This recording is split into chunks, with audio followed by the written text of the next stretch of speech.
SG Ekta Zvatsuka ndara Anchapata kutishaya iko zvinozvakufaya lebhora ndasitariri haya ngomandorira yenda ndifenda ritaya anchapata kutishaya iko zvinozvakufaya lebhora ndasitariri haya ngomandorira yenda ndifenda ritaya nyangwe neni ndazvishora eye kutya takakunge dora haiwaiwa shumba ingapuretsora okay ndairora ndakapora iko zvinozvi zvatsora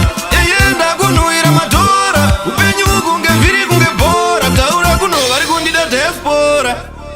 anchapata kutishaya iko zvinozvakufaya lebhora ndasitariri haya ngomandorira yenda ndifenda ritaya anchapata kutishaya iko zvinozvakufaya lebhora ndasitariri haya ngomandorira yenda ndifenda ritaya inini mafia ndagara ndazvibira kairi music yandifenda ziyaka undakatozvibira kuputika musana ndichibuda ziya vai mafia undaisatarera vaiti agone anokiyakiya handikwate munhu chandinokwata edzi kenza mararia ukunge bhaibheri yezvinovandiziva mazera ese uchasvika ende ndichazomarova mangoma ese orava zvozvo iwedzoka pasteji kwamunhu wese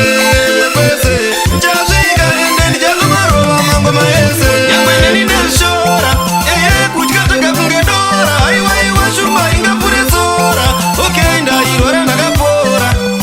iko zvinozvi zvadzora eye ndakunhuhwira madhora upenyu kunge vhiri kunge bhora taura kuno vari kundida diaspora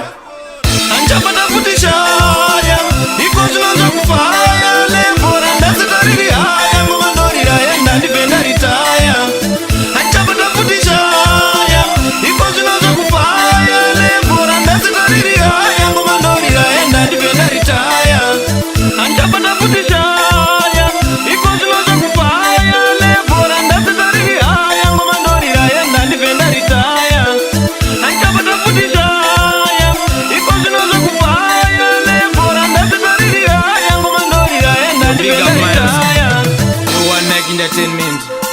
Yo Master Bua Yo Mabarani Neclan Rese Are you there? 2018 Ekta Waita zvinu